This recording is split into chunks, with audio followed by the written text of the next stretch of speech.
Hello दोस्तों, नमस्कार। समृद्धि technical में आपका हार्दिक स्वागत है। दोस्तों, आज हम 30 क्वेश्चन के बारे में चर्चा करेंगे, उसकी पूरी तरह से विश्लेषण करेंगे और 30 के साथ एक ऑफर का क्वेश्चन भी है। अर्थात हम हमेशा एक क्वेश्चन को एक्स्ट्रा देते हैं, वो टोटल हो गया 31 क्वेश्चन। तो आपको करना क्या है, आपको एक कॉपी और एक पेन लेना है और 31 क्वेश्चन को आपको सॉल्व करना है मेरे साथ। और मेरे आंसर बताने से पहले यदि आप 25 क्वेश्चन को सही कर लेते हैं तो आप समझ जाइए कि आप एग्ज़ाम देने के लिए पूरी तरह से तैयार है, ठीक है। और यदि आप 25 नहीं कर पा रहे हैं, 20 से नीचे हैं, तो आप समझ जाइए कि आपको थोड़ा और मेहनत करने की ज़रूरत है।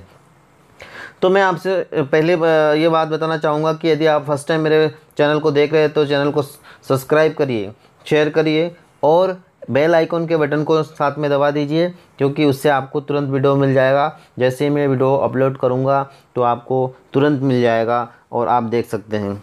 चलिए शुरू करते हैं। हमारा पहला क्वेश्चन ये रहा। हमारा पहला क्वेश्चन,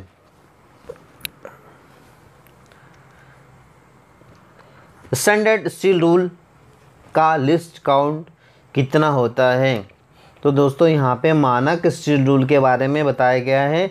तो मैं आपको थोड़ा सा अंतर बता देता हूँ कि मानक स्टील रूल और नॉर्मल स्केल में क्या अंतर होता है।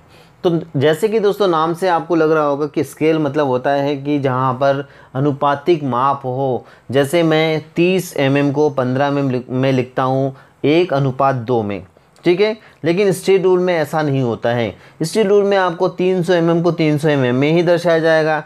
आप किसी नाप को मापोगे या किसी माप को मापने के लिए स्टील रूल का प्रयोग करोगे तो आप 0.5 की शुद्धता में, या अर्थात आप कम से कम 0.5 मिलीमीटर की लिस्ट काउंट में, शुद्धता में आप नाप सकते हो, ठीक है।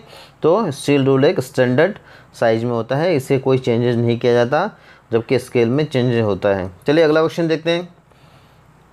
हमारा अगला क्वेश्चन है, टेलीस्कोपिक गेज के द्वारा ली जाने वाली न्यूनतम माप क्या है। तो मैं आपको सबसे पहले बताना चाहूँगा कि टेलीस्कोपिक गेज एक प्रकार के होल गेज होता है, जो कि किसी बड़े आकार के होल हो, जो कम से कम 12.7 या 12.5 से ऊपर के साइज का होल हो, और इसके द्वारा 152.4 मिलीमीटर तक के साइज, बोर के साइज या स्लॉट के साइज को मापा जा सकता है।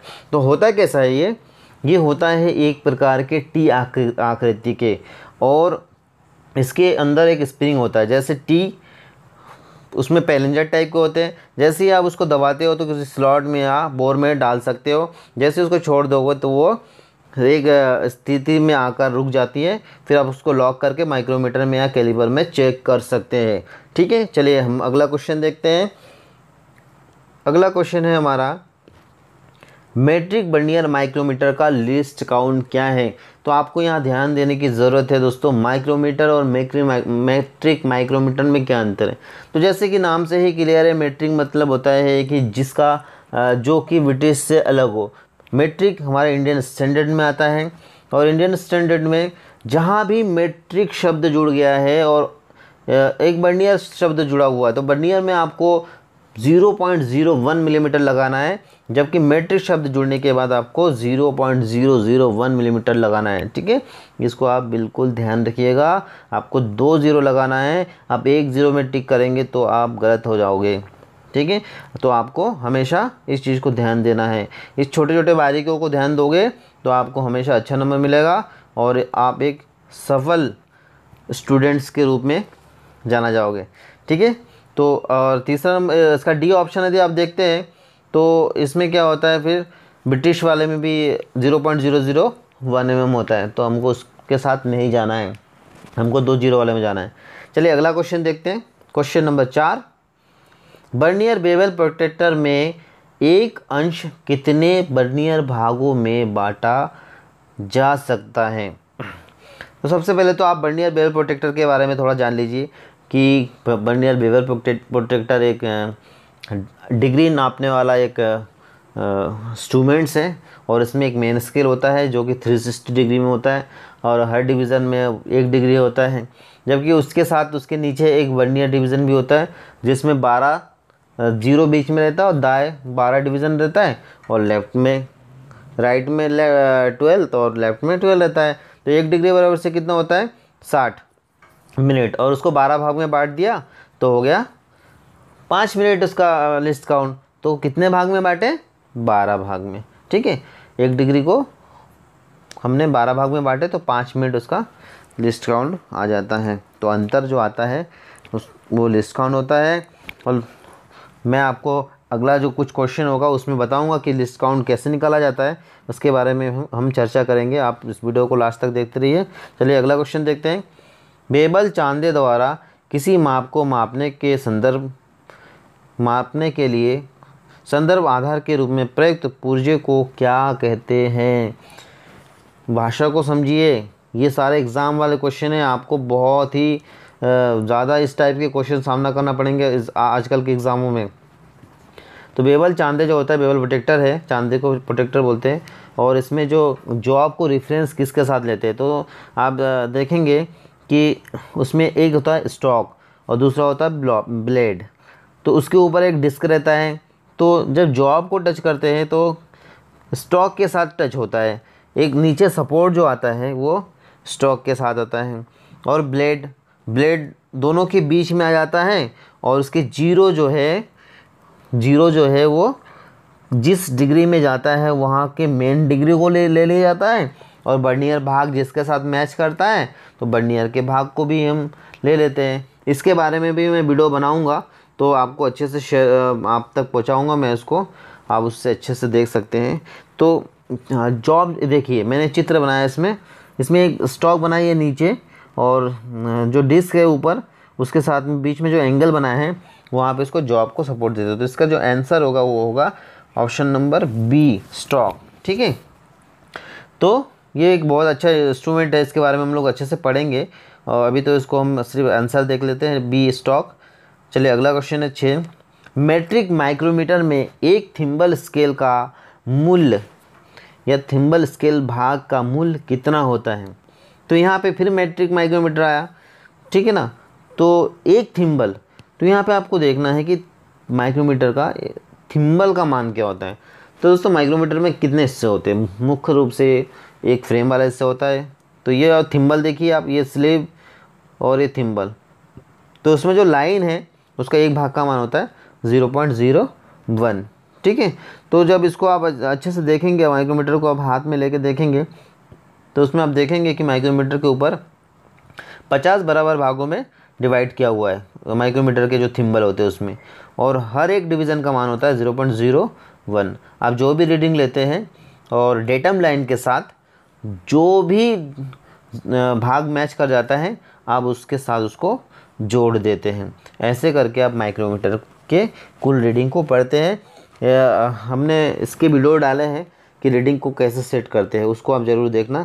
तो उसमें आपको बताया जाएगा या बताया गया है कि इसे कैसे हम बहुत अच्छे तरीके से इसको पढ़ना सीख सकते हैं। चलिए अगला क्वेश्चन हम देखने के लिए तैयार है। उससे पहले आप आंसर तो देख ही लिया, 0.01 इसका आंसर है। अगला क्वेश्चन आपके सामने ये रहा, क्वेश्चन नंबर 7। निम्नलिखित में से आंतरिक माप को आंतरिक माइक्रोमीटर से मापना संभव नहीं है। दोस्तों ये बहुत ही इंपॉर्टेंट क्वेश्चन है। आप आंतरिक माप मतलब होता है इंटरनल मेजरिंग और इंटरनल माइक्रोमीटर। तो इंटरनल माइक्रोमीटर किस टाइप से होता है? तो उसमें एक छोटा सा एक माइक्रोमीटर होता है जो कि 13 मिलीमीटर का एक साइज होता है। ठीक है, अब मान लीजिए कोई 13 मिलीमीटर का एक साइज है और उसमें एक स्पेसिक कॉलर लगता है जिसके बाद एक्सटेंशन रॉड लगता है। तो माइक्रोमीटर बंद करने के बाद ही तो वो 13 मिलीमीटर है। अब दोस्तों उसको आप उसको 13 और 12 तो 25 मिलीमीटर, तो 12 से कम साइज को आप कैसे नाप सकते हैं? समझ गए ना, 13 से कम को आप नहीं नाप सकते, 13 तो कम से कम होना चाहिए। तो 13 के ऊपर आप 12 स्पेसिफिक कॉलर लगा सकते हैं, फिर उसको खोल सकते हैं और ये 25 और 13 और खोल सकते हैं। ठीक है, तो इस प्रकार से आप छोटी नाप जो है 12.23 इसको आप नहीं नाप सकते। बाकी इससे ऊपर का जो भी नाप होगा आप उसको नाप सकते हैं। तो चलिए अगला क्वेश्चन देखते हैं। बर्नियर बेवल प्रोटेक्टर पर प्रत्येक बर्नियर स्केल भाग का मान क्या होता है? तो इसमें दो इम्पॉर्टेंट क्वेश्चन होता है, बहुत ही इंपॉर्टेंट क्वेश्चन। एक होता है कि उसका मेन स्केल का मान कितना होता है, वर्नियर स्केल का मान कितना होता है। तो यहाँ पे आपको बताना है कि उसके वर्नियर स्केल का मान क्या है। तो एक मेन स्केल जो होता है वो 1 डिग्री का होता है दोस्तों। मेन स्केल को जो 23 भाग होता है ना, वो वर्नियर स्केल के 12 भाग से मैच करता है। तो देखिए, यदि 24 कर जाता तो 2 डिग्री हो जाता, पर वो 2 डिग्री नहीं हो पाया क्योंकि उसका 23 भाग इसके 12 से मैच कर रहे हैं। तो उस हिसाब से 2 डिग्री से थोड़ा कम। तो यहाँ पे आपको 2 डिग्री से थोड़ा कम कौन सा दिख रहा है, तो 1 डिग्री। 1 डिग्री तो मेन स्केल होता है, वो तो हो ही नहीं सकता, वर्नियर स्केल का मान कैसे हो सकता है। 5 मिनट, 5 मिनट तो दोनों 2 स्केल और 1 स्केल का अंतर है, तो वो भी नहीं हो सकता। 1 डिग्री 55 मिनट, तो देखिए ये 2 डिग्री से सिर्फ 5 सेकंड कम है। तो इसका आंसर क्या होना चाहिए, 1 डिग्री 55 मिनट इसका सही आंसर होना चाहिए। जबकि 1 मिनट तो इसका कहीं से कोई रीडिंग और कोई मान का संबंध नहीं रखता। ठीक है, तो 12-23 जो मेन स्केल होता है उसके साथ मैच करता है 12 वर्नियर स्केल, और ऐसे करके जब उसको मान निकालते हैं तो 1 डिग्री 55 मिनट होता है। और ये इसरो कहिए या BHEL कहिए, ऐसा कोई एग्ज़ाम नहीं है जिसमें नहीं आया हो। बहुत ही इंपॉर्टेंट क्वेश्चन है। चलिए नेक्स्ट क्वेश्चन देखते हैं, ये रहा अगला क्वेश्चन। वर्नियर बेवल चांदा के मुख्य पैमाने के प्रत्येक भाग का मान कितना होता है। जस्ट अभी मैंने आपको इसका विश्लेषण बताया था कि उसमें जो 2 स्केल होता है, एक मेन स्केल और एक वर्नियर स्केल। तो मेन स्केल का मान जो है वो एक भाग का मान 1 डिग्री होता है। तो इसमें आपको ज़्यादा भटकने की कोई ज़रूरत नहीं है, क्योंकि जो दूसरा है वो वर्नियर स्केल का मान दिया है 1 डिग्री 55 मिनट, और 5 मिनट तो उसका लिस्ट काउंट होता है, और 23 डिग्री कुछ नहीं। तो आपको सीधे सीधे आपको आंसर लगाना है। ठीक है, आपको सीधे आंसर में जाना है 1 डिग्री में। तो आप लोग इसको थोड़ा सा देखते रहिए और हम लोग अगला क्वेश्चन देखते हैं।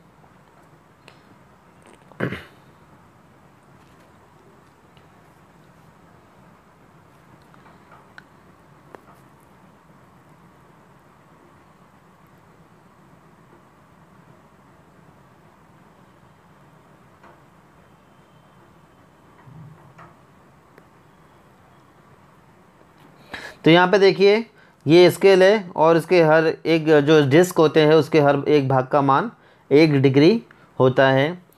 तो आप इसे अच्छी तरह से समझ गए होंगे।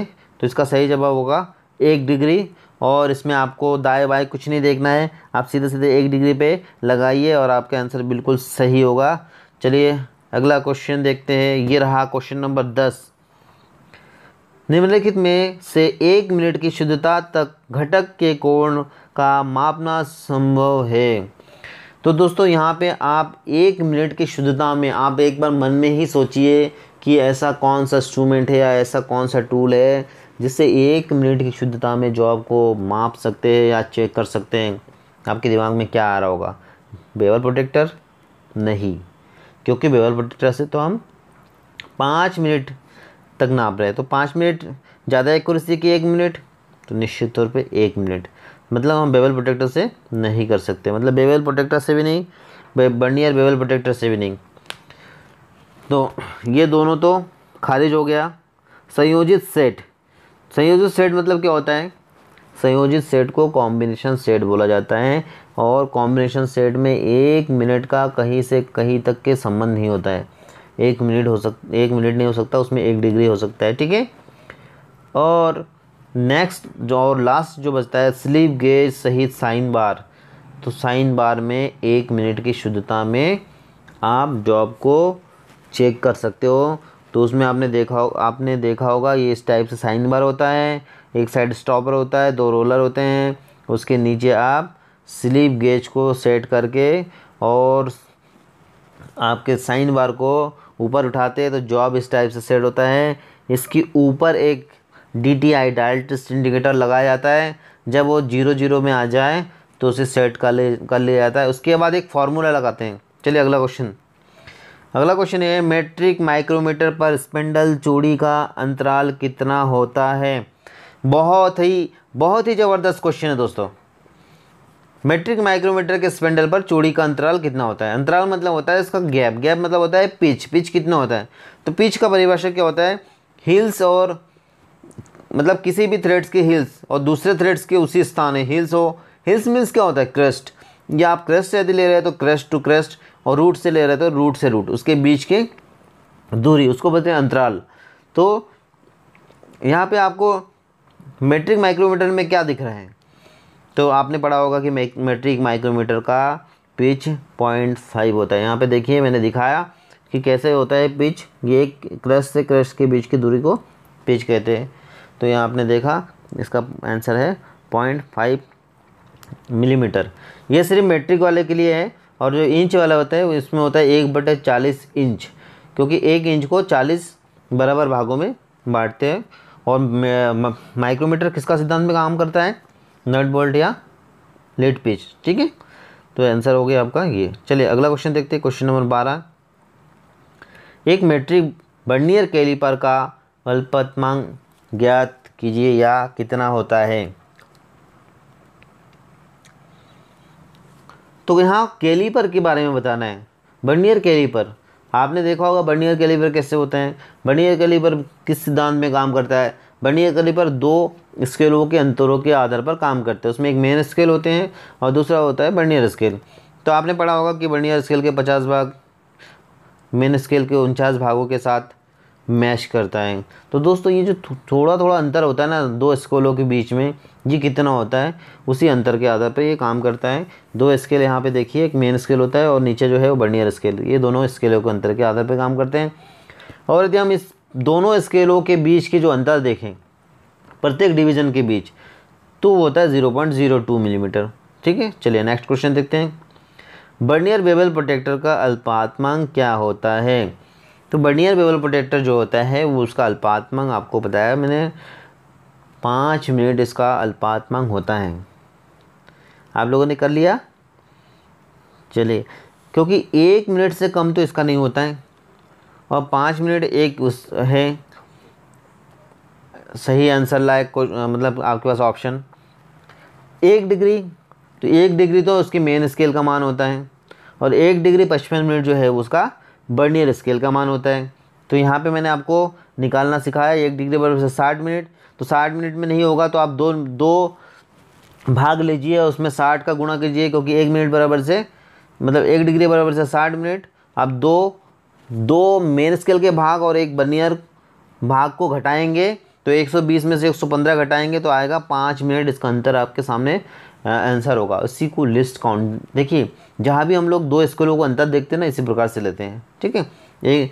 एक हम वर्नियर स्केल ले लेंगे, एक मेन स्केल ले लेंगे, उसकी जो अंतर होते हैं उसी को लिस्ट काउंट बोला जाता है। तो यहाँ पे हमने 5 मिनट कैसे प्राप्त किया वो आपको मैंने बताया। चलिए अगला क्वेश्चन देखते हैं, question number 14। Vernier bevel protector का कोण मान ज्ञात करो यदि कोण का विचलन 42 डिग्री तथा वर्नियर स्केल का भाग 3 हो। तो यहाँ पे आपको बहुत अच्छा क्वेश्चन कि 42 डिग्री तो आपके पास आ गया, 42 डिग्री आ गया है, और 3 स्केल जो है वर्नियर के 3 स्केल किसी भी लाइन के साथ मैच कर रहा है, ठीक है। अब वो तीसरा स्केल जो मैच कर रहा है ना, वो आपको देखना है। तो आपको जब सॉल्व करना होता है तो आप 42 डिग्री लेना, और जो 3 स्केल मैच किया है ना, वो 3 स्केल के साथ आपको 5 मिनट का गुणा करना है, ठीक है। तो 5 मिनट का जब गुणा कर देंगे तो क्या हो जाएगा, 5 तिहाई 15, ठीक है। तो मेन स्केल का 42 डिग्री हो जाएगा, और जितना भी वर्नियर स्केल होगा उसके साथ आप 5 का गुणा कर देंगे, तो उतना आपके मिनट्स हो जाएंगे। इस प्रकार से आपका यहाँ पे सही ऑप्शन और सही आंसर कौन सा हो रहा है? 42 डिग्री 30 मिनट तो नहीं हो रहा है, 42 डिग्री 15 मिनट ये बिल्कुल सही हो रहा है। और 42 डिग्री, सॉरी थोड़ा सा इसको थोड़ा देख लीजिएगा आप लोग, ऑप्शन जो है ना 2 एक जैसा हो गया, आप इसको कोई सा भी मान लीजिए, पर इसका सही आंसर जो है वो 42 डिग्री और 15 मिनट है। बाई मिस्टेक इसमें टाइपिंग में हो गया है, तो आप इसको थोड़ा सा समझ लीजिएगा। पर आपको ये करने आना चाहिए, इसको कैसे सॉल्व करते ये आना चाहिए। ऑप्शन से कोई मतलब नहीं है, ऑप्शन मेरा उद्देश्य भी नहीं है कि 15 2 बार हो गया तो कुछ हो जाएगा, ऐसा कुछ भी नहीं है, ठीक है। आप इसको और अच्छे से यदि देखना चाहते तो एक बार आप किताब को खोल के, यदि आपके पास किताब हो तो आप उसको एक बार अच्छे से देख लीजिएगा, तो आपके लिए बहुत अच्छा काम हो जाएगा कि आपने जो यहाँ पे पढ़े उसको आप अच्छे से और आपके दिमाग में उतर जाएगा वो। चलिए नेक्स्ट क्वेश्चन देखते हैं, 15 नंबर क्वेश्चन ये रहा। सेम वही क्वेश्चन है और इसको ज़्यादा घुमाए फिराए नहीं गया। आपने समझा कि नहीं समझा, इसलिए इसको एक बार और हमने इस क्वेश्चन को दोबारा रिपीट कर दिया है। फिर से एक बार पढ़िए इस क्वेश्चन को। वर्नियर बेवल चांदा में प्रवणता परिपक्लन के कीजिए यदि मुख्य स्केल का पाठ्यांक 35 डिग्री तथा वर्नियर स्केल का पाठ्यांक भाग 4 है। तो आप समझ गए कि कैसे करते हैं, वही सिस्टम सेम है। 35 तो आप डिग्री ले लेंगे और फिर 4 भाग है तो 4 के साथ आपने गुणा कर दिया, किसका 5 का गुणा कर दिया तो हो गया 20। तो यहाँ पे आपको ऑप्शन जो है 35 degree 40 minute, 35 degree 4 minute, 35 degree 44 minutes और 35 डिग्री 20 मिनट। तो आपको सीधे सीधे आंसर मिल गया 35 डिग्री और 20 मिनट। आपको कहीं भटकने की ज़रूरत नहीं है दोस्तों। हमने लास्ट तक किसी प्रकार से और इससे अच्छे वीडियो डाला है, इसलिए आप इस वीडियो को पूरा देखिएगा, क्योंकि मैंने जो लास्ट वाले क्वेश्चन जो है वो बहुत अच्छा क्वेश्चन डाला है और करंट में एग्ज़ाम में जो आए हुए क्वेश्चन है, ठीक है। तो चलिए हम लोग नेक्स्ट क्वेश्चन देखते हैं। ये वाला जो आंसर है वो 35 डिग्री और 20 मिनट हमारा आंसर हो गया। अगला क्वेश्चन देखने के लिए आप तैयार हो जाइए। चलिए ये रहा अगला question, question number 16। Vernier caliper का अल्पतमांक जिसमें मुख्य पैमाने के 19 भाग 19 mm। दोस्तों बहुत ध्यान दीजिएगा, एक वर्नियर कैलिपर है और उसमें है ना मेन स्केल लिया है, तो मेन स्केल जो लिया है ना वो 19 mm है, ठीक है। और वर्नियर पैमाने के 20 बराबर भागों में विभाजित हो गया। इसका मतलब ये है कि मेन स्केल को तो उन्होंने 19 भाग लिया, तो इसका एक फॉर्मूला है, मेन स्केल का एक भाग का मान बटे वर्नियर के कुल खानों की संख्या। इससे आप पूरे क्वेश्चन सॉल्व करेंगे।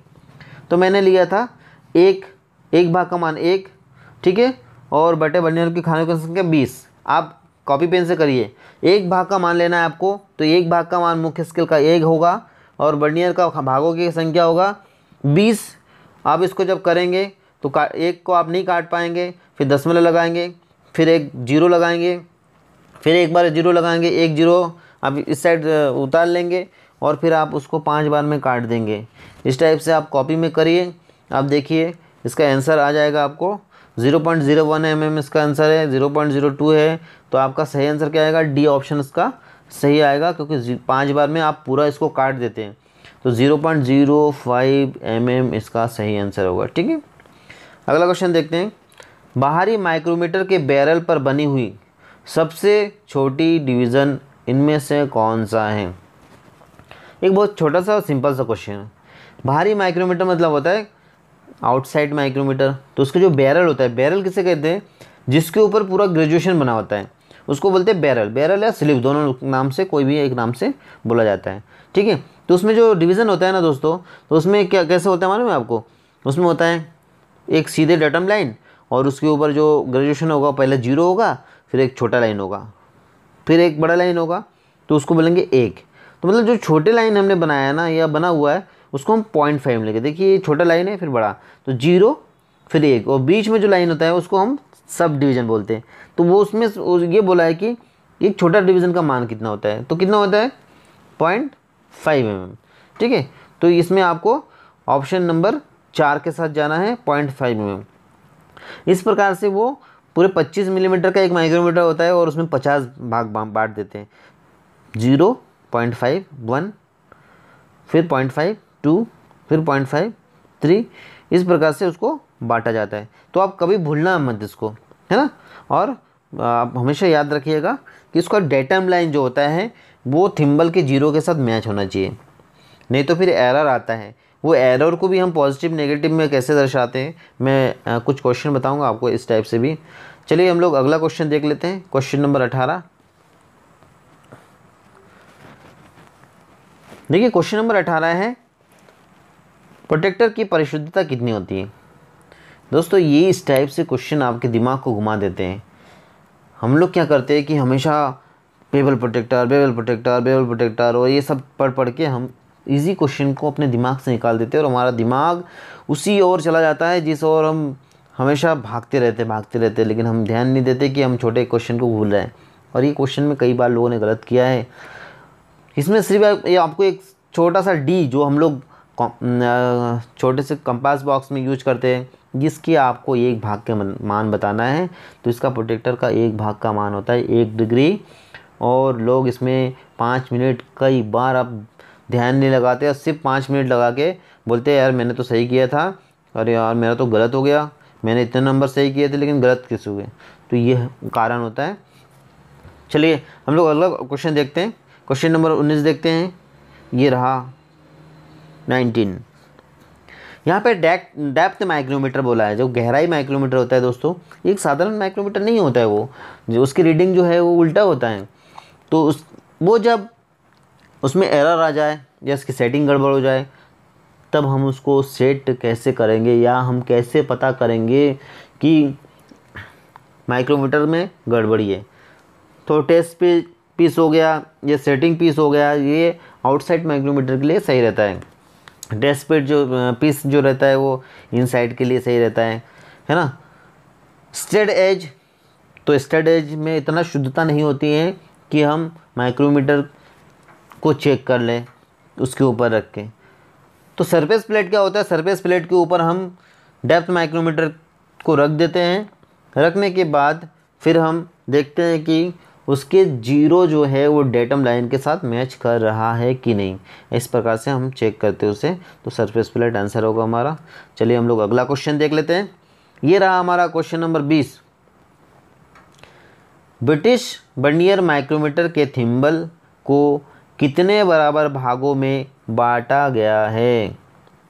ठीक है, तो ब्रिटिश वर्नियर माइक्रोमीटर के बारे में आप जानते हैं कि ब्रिटिश माइक्रोमीटर इंचों वाला माइक्रोमीटर है।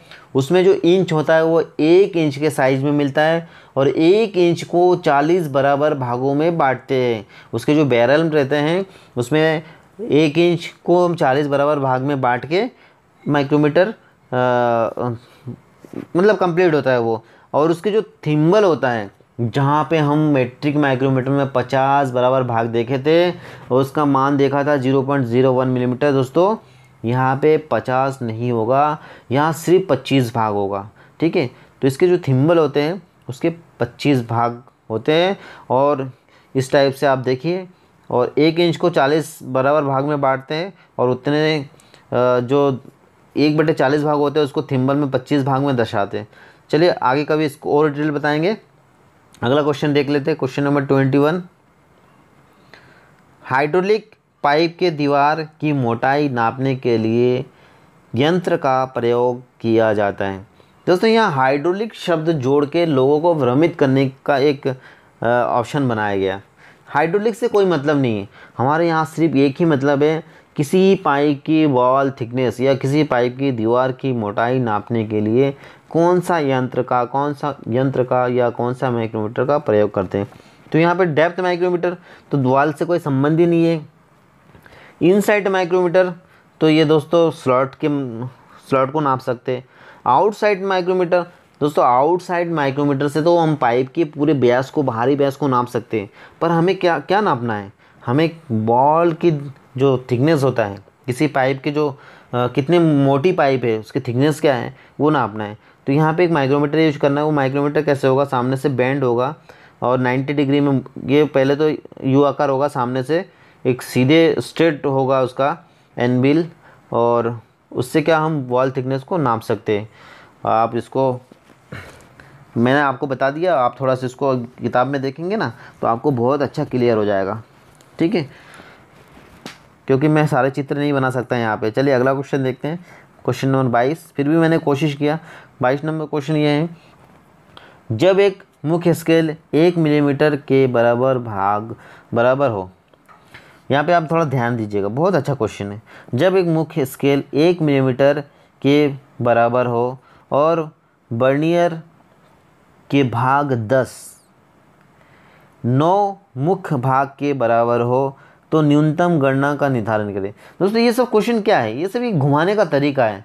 मैंने आपको अभी थोड़ी देर पहले एक फॉर्मूला बताया था कि 1 मेन स्केल बटे वर्नियर के भागों की संख्या, आपको यही लगाना है। क्वेश्चन में ऐसा घुमाया गया 1 मिलीमीटर के बराबर हो, क्या है ये, तो ये ऐसा है कि मेन स्केल का मान 1 मिलीमीटर है इसमें, और उतने ही दूरी में है ना वर्नियर की खानों की संख्या जो है वो 10 है। मतलब 9 भाग 10 भाग के साथ मैच कर रहा है। तो आपको तो लेना है 1 भाग, तो 1 भाग का मान 1 मिलीमीटर, और उतने वर्नियर के खानों की संख्या कितना हो गया, तो 10, तो 1 बटे हो जाएंगे 10, है ना। तो जब आप उसको सॉल्व करेंगे तो क्या आएगा, 1/10 को आप नहीं काट सकते, तो एक जीरो लगाएंगे तो आप एक दशमलव आपके पास आ जाएगा। फिर जब आप उसको एक बार में काटोगे तो कट जाएगा अब, है ना। तो क्या आ जाएगा, 10 से कम 10। इसी प्रकार से पहले 1/10, फिर आप उसको काटने के एक बार में काट देंगे तो 0.1 इसका आंसर आ जाएगा। तो इसका सी नंबर इसका सही आंसर होगा। ठीक है, तो अगला क्वेश्चन देख लेते हैं। चलिए हम लोग तैयार हो जाते हैं अगला क्वेश्चन देखने के लिए। ये रहा हमारा अगला क्वेश्चन, क्वेश्चन नंबर 23। 1 माइक्रोमीटर जिसके 0.0 मिलीमीटर का ऋणात्मक त्रुटि है।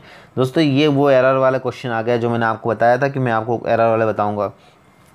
जो एरर होते हैं वो पॉजिटिव और नेगेटिव एरर होते हैं, और यहाँ पे नेगेटिव एरर है, और एक रीडिंग आपने लिया है और उस रीडिंग में आया 25.52, मतलब कि 25.52।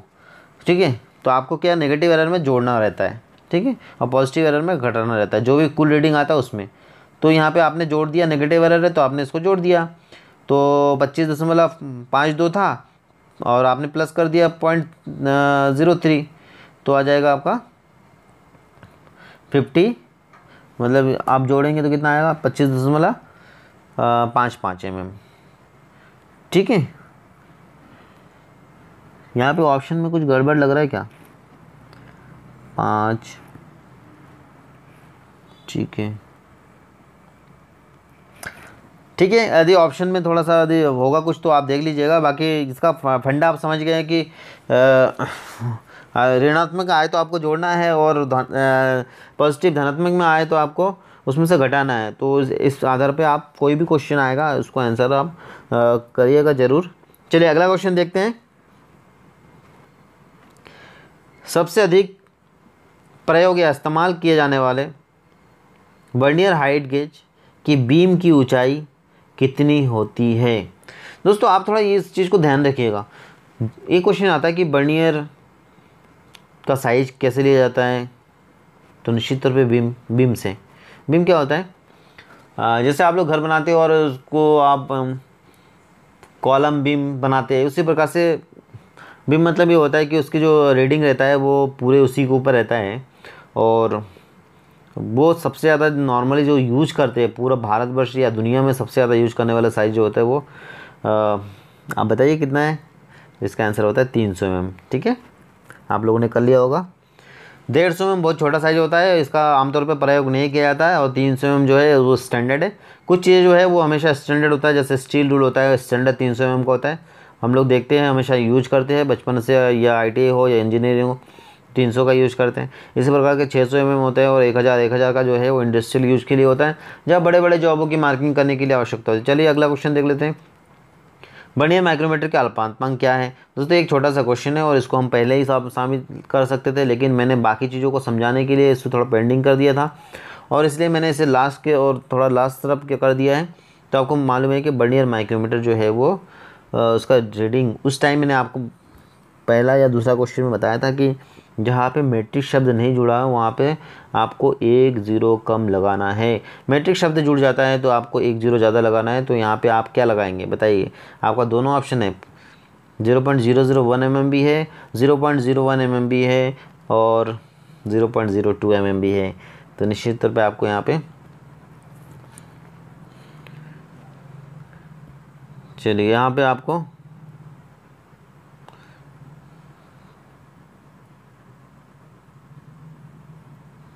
चलिए अगला क्वेश्चन देख लेते हैं। वर्नियर माइक्रोमीटर का अल्पात्मांक गणना करने का सूत्र है। वर्नियर माइक्रोमीटर का अल्पात्मांक गणना करने का सूत्र क्या है। Option A 1 thimble division plus 1 vernier division. Option B 1 thimble division minus 1 vernier division. Option C 1 thimble division बटे 1 vernier division. Option D 1 vernier division बटे 1 थिम्बल डिवीज़न। तो यहाँ पे आपको कौन सा सही लग रहा है? आपने लगा लिया है तो आप सुन लीजिए इसका सही आंसर क्या होगा। दोस्तों, इस प्रकार जो क्वेश्चन आता है वो सिर्फ क्वेश्चन के आकार को बड़ा करने के लिए, लेकिन आपको ध्यान रखना है कि थिम्बल डिवीज़न और बर्नियर डिवीज़न को इसके अंतर ही लिस्ट काउंट होता है। जब भी आप देखेंगे कोई चीज़ को तो अल्पतमांक मतलब ही यही होता है कि दो स्केलों के बीच में जो संबंध बनते हैं, उसके जो अंतर होता है उसको हम लिस्ट काउंट बोलेंगे। ठीक है, तो आप हमेशा इस चीज़ को ध्यान रखिएगा, तो आपके आंसर कभी गलत नहीं होगा। चलिए हम लोग अगला क्वेश्चन देखते हैं, क्वेश्चन नंबर 27।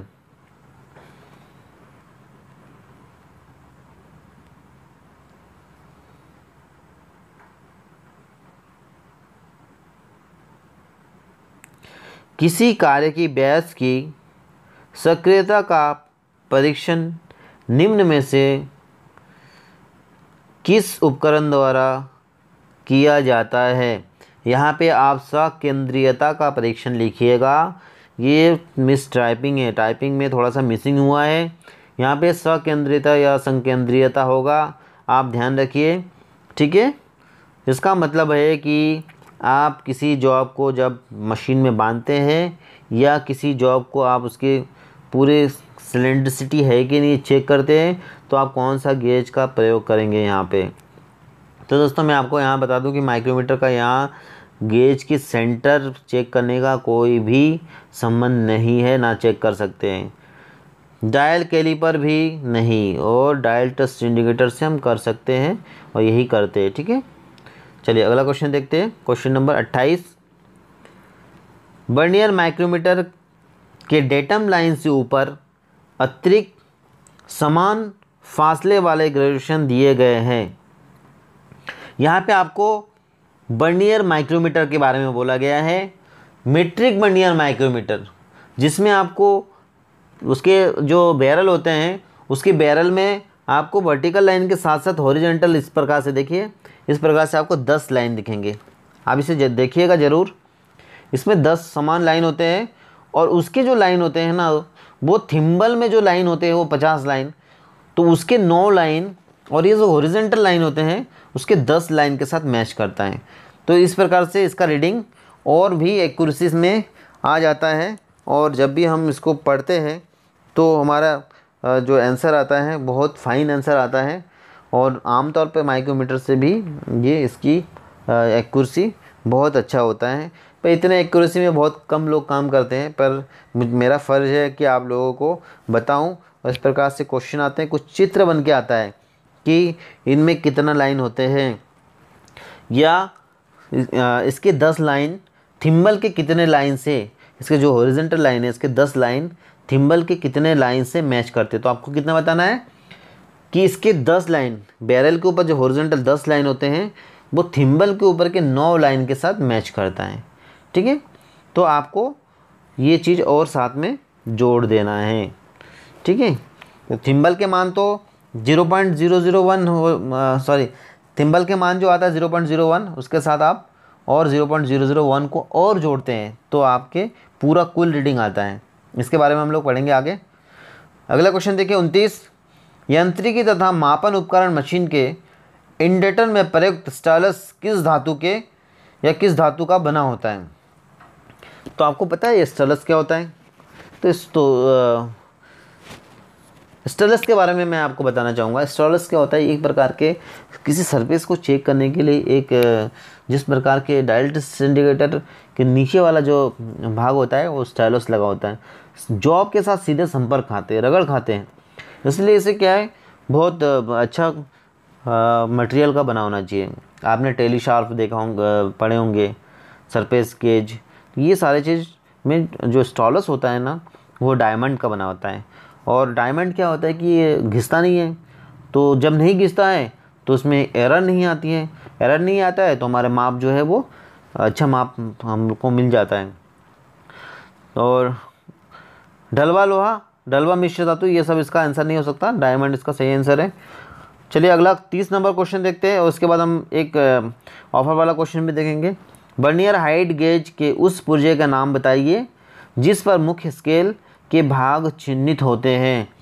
ये वर्नियर हाइट गेज, अभी हमने वर्नियर हाइट गेज के साइज पढ़े थे, तो इसमें आपको ये बताना है कि जिसके ऊपर पूरे नंबर अंकित होते हैं। तो उसमें क्या क्या है, एक है धरण मतलब बीम, वर्नियर स्लाइड जो स्लाइड करता है जिसमें स्क्राइबर वगैरह लगा होता है, और एक बेस जो आधार होता है, और स्काई ब्लेड के ऊपर, तो ये स्काई ब्लेड भी नहीं है। तो इसका धरण जो होते हैं बीम के ऊपर सभी प्रकार के रीडिंग होते हैं, ठीक है। तो उसमें आपको सही आंसर सही लगाना है। और यही आंसर क्वेश्चन में हम लोग चर्चा किए थे कि इसका जो साइज़ होता है आमतौर पर सबसे अधिक प्रयोग किए जाने वाले साइज़ है 300 mm। चलिए नेक्स्ट क्वेश्चन देखते हैं। ये हमारा अगला क्वेश्चन और हमारा ये सबसे लास्ट क्वेश्चन है, ऑफर वाला क्वेश्चन है दोस्तों। डेप्थ माइक्रोमीटर का ग्रेजुएशन होता है।